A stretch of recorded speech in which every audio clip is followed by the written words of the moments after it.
welcome to Riding with Riding Mann. I'm out here with Mr. and Mrs. Riding Mann, headed south on the TAT trail. Well, TAT, because of the TA trail. Ha, that's better. And we're back on the dirt. Oh, and, I was going to say that Mrs. Riding Mann is very trusting of Mr. Riding Mann, being that she's on the back there, and I got a good story for you of a good trust exercise. When I was married and had 2 kids, I have 4, but this is back when we had 2, and they were probably 4 and, let's say 5. 5 and 3 was probably a better guess. Woo! And as they're 5 and 3, and my wife is very trusting, of course, when I decided to take them down the river, we went out to Oregon to visit my parents, and my mom and us went on a rafting trip, and the rafting trip was awesome. It was like, you know, we had some nice big raft, and everybody, you know, the whole family. There were 4 of us, of course, and then Grandma,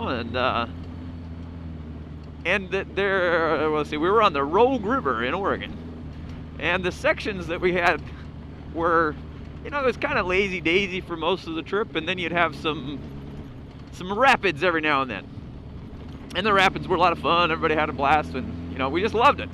So when we came home, we were in one of the whitewater capitals of the world. Well, of the U.S. I don't know about the world, but so we decided, let's go rafting again, and we started looking into it. There was a problem though. Whereas back in Oregon, they let the little kids go, they were not letting the little kids go at all the pay places. So we were kind of bummed by that, but we still wanted to really go rafting. So I had an old Seika 750, Yamaha Seika 750, and that was an awesome bike. It was a fun shaft drive machine, and so I would go out and scout all these rivers and all these places and see where they would put in, and kind of, you know, ride the river as much as I could to see, woo, bump, and see how far I could, where they would pull out and all this stuff, you know. So I figured I knew what I was doing pretty well, and when I went, took the family, right? So we get 2 vehicles. We dropped 1 vehicle at the bottom, and we took the other vehicle with the rafts that we purchased at Kmart. They were called 4-person rafts, but that's not true.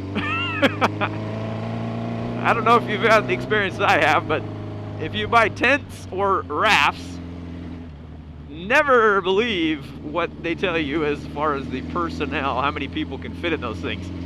If it's a 6-person tent, then, you know, you might be able to fit 4 because of all the stuff that you bring with you too, you know.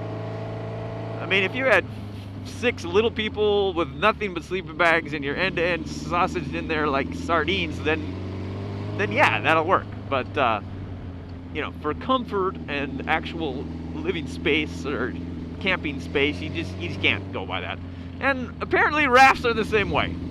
Because if you buy a raft that says a 4-man raft, they really aren't 4-man rafts.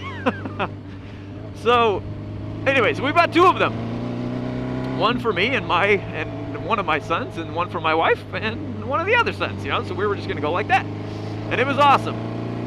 So it's a nice lazy area where we're putting in, and we think, okay, no big deal. This is like Oregon, we'll be doing this no problem. And when we head around so we put in, and my wife's a little nervous because she hasn't done a lot of rafting with oars. You know, she's done paddles just fine, but she hasn't done really oars. So she was a little nervous.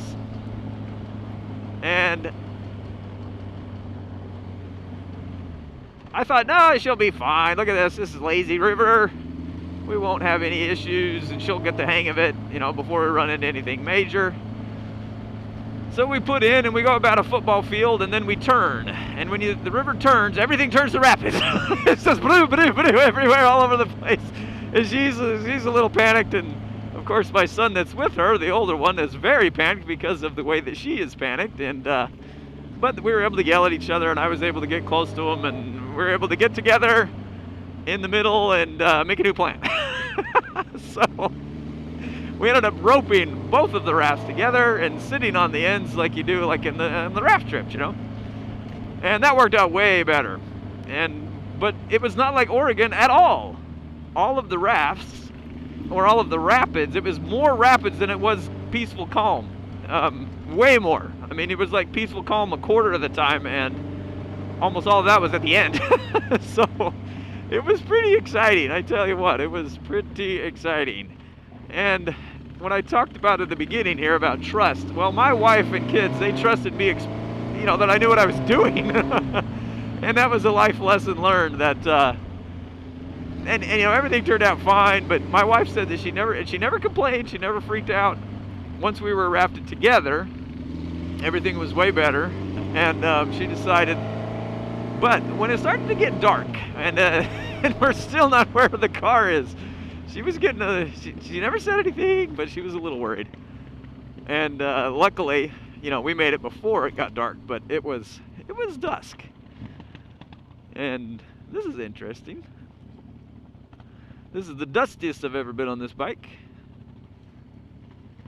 There we go. Nicely done, Mr. Riding Man. So, when you get trust, when you have trust with others, for instance, riding on the back, if you're the one being trusted, please know what you're doing. Please have a plan and know all of the ins and outs of where you're going and how long is it going to take. And don't be like me and just go for it and say, we'll be fine. And we were fine, but, you know, when my wife would say, how much longer? And I would say, I don't know. That wasn't very assuring. You know what I mean? That was not very assuring. Did not make her feel better about the situation at all. So thanks for riding with the Riding Map and Riding Man and Mrs. Riding Man. We're awesome. We're having a great time. And the blacktop is back.